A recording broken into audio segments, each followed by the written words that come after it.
Dive right in, folks, to the realm of monumental maritime might. Today, we're taking a whistle-stop tour of the top 10 warships that have dominated the seas. Kickstarting the countdown at number 10, we have the formidable USS Zumwalt, an epitome of stealth and power. As we sail to number 9, meet HMS Dreadnought, a name synonymous with innovation. On the 8th spot, we find the Bismarck, a German wonder that left an indelible mark.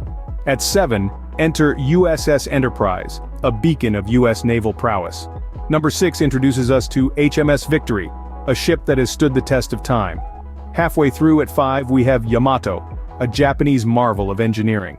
Sailing forth at 4 is the USS Missouri, a giant from the era of battleships. At 3 we encounter the HMS Queen Elizabeth, a testament to modern naval might.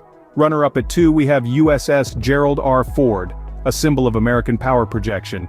And crowning the list at number 1, the Admiral Kuznetsov, Russia's lone aircraft carrier, a true titan of the seas. Join us again as we navigate the fascinating waters of maritime history and innovation,